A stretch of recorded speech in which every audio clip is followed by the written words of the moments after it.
Hi again. It's Secret of the Mimic has been out for a little bit now, and I think we're all due for another Carnival theory. Now, this is a theory I've been floating around in my head for a while, and I'll admit I'm not fully sold on it. I can see the story going in several different directions as of right now, but this is an option I want to at least explore.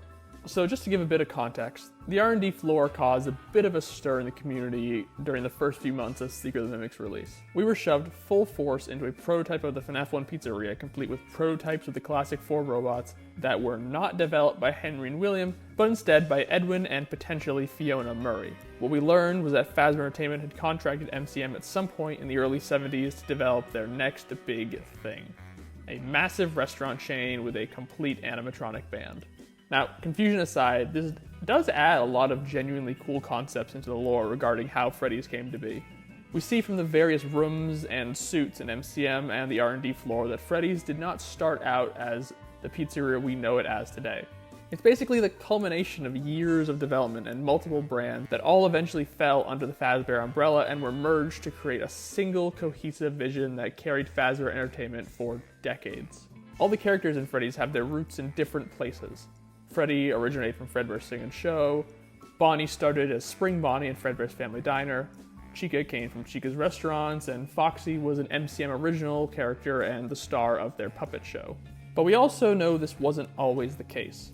We don't know the specifics, but at one point the restaurant was going to have a very different all-Springlock band. The only two characters we know for certain that were part of it was Monty and Bub. Monty, of course, originated from MCM, but as for Bub, her origin is still kind of up in the air. We don't know any other definitive members of the Springlock band, as the Fredbear and Spring Bonnie prototypes were meant for Fredbears, but we do know that this entire band ended up getting kicked to the curb. And that is where things get tricky. We have an audio log from Edwin going over the change order to move away from the Springlock suits. Test. Journal entry. I got the change order from Hen last night. None of this makes sense. I'm almost done. Why change it now? It would be so much easier to keep using the spring locks. Just hire some teens to wear the suits like we always do. But we also have another log that goes into a second change order and entirely new animatronic designs that conflict with Fiona's work. Aren't they insane? The look of these new animatronics is Fiona's design, and they're great. Oh, first they approved the art, then they approved the proofs. Now they changed their minds. Well, we're so close to final. Why would they change them now? Are they pulling my leg? The new concepts are, frankly, creepy. No, it doesn't matter. I'm not changing a single bit of her work, and they can't make me. See the issue? These creepy designs that Fazbear Entertainment sent make or break our understanding of the whole lore surrounding the animatronics. Either Fiona made the classics and these new designs were something like the Unwithereds, or Fiona made some unseen other animatronic designs that got replaced by the classics. Now, I made a whole video a while back going into this debate, and I ultimately came to the latter conclusion. I recommend watching that video, but I'm going to briefly touch on my reasoning because there's some stuff I didn't go over there that I want to bring up now. There's the more blatant stuff, like Henry directly calling the classics his creations. Small souls trapped in prisons of my making. And the fact that Fazbear Entertainment ultimately went with these designs, which doesn't make sense if they wanted to move away from them. I also linked Edwin calling them creepy to the classics literally being horror characters and that whole thing being a nod to their origins. But there is some other stuff too. Take Fredbear, for instance. Now, I know this isn't always a popular take, but the Fredbear we see in Ultimate Custom Night is the definitive Fredbear design. Everything else is a precursor to this guy, and we see very clearly that he uses the classic FNAF 1 design. But what we also see is that when it's Edwin and Fiona's turn to make a Fredbear design, they come up with something very different.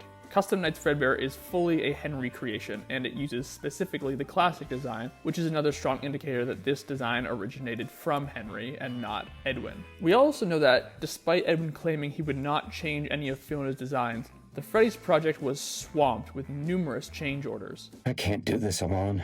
The change orders are killing me. The money's gone. I just need to finish the new Fazbear project, and then everyone will come back.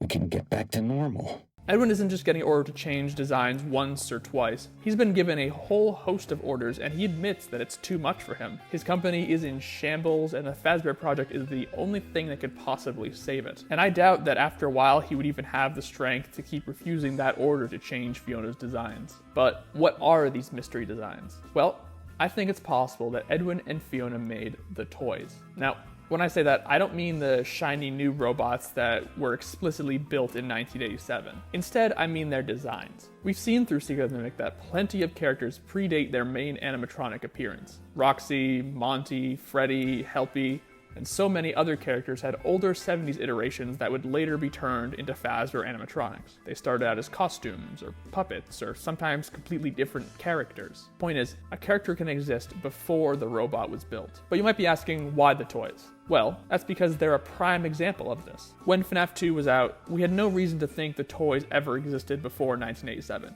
We were even given some backstory on one of them, Funtime Foxy, and it is made very clear that this is a brand new design. Did Foxy ever appear in the hallway? Like I said, he was always my favorite. They tried to remake Foxy, you know? They thought the first one was too scary, so they redesigned him to be more kid-friendly and put him in Kids Cove. To keep the toddlers entertained, you know. However, Scott changed this when he made FNAF 4. If we wander into Elizabeth's bedroom in the minigames, we can find a broken Funtime Foxy toy lying on the floor. On top of that, we have the girl in the playground who has brightly colored toys of Freddy, Bonnie, and Chica, with Chica missing her beak. Taking this a step further, Into the Pit presents us with several arcade games from 1985 that feature none other than Balloon Boy. We have signs of the characters existing before 1987, but how does this connect to the modern story? Is there anything that really connects all of the toys to the past? Well, as a matter of fact, there is.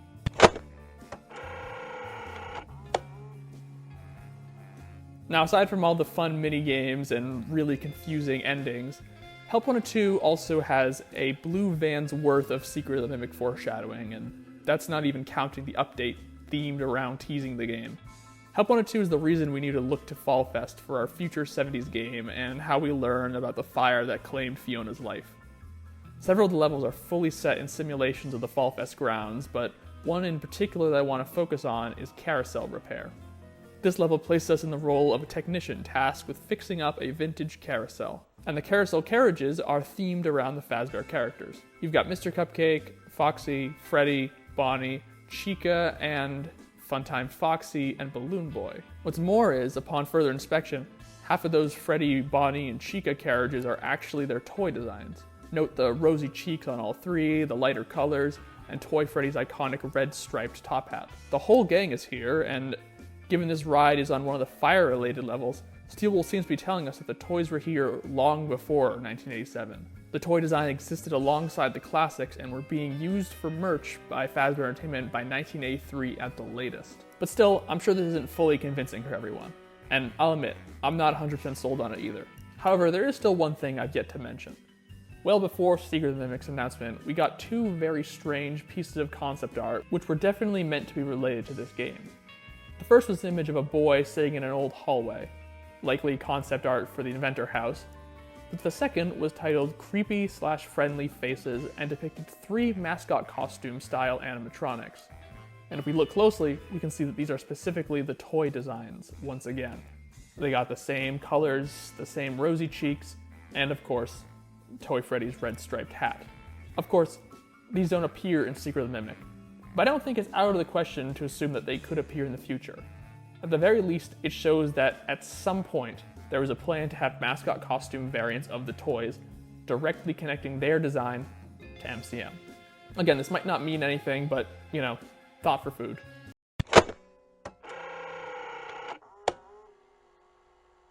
So where does this leave us? In the 1970s, Fazbear Entertainment decided they didn't want to use Edwin's Springlock characters for their upcoming restaurant. Edwin was a bit annoyed with this, but he went along with it.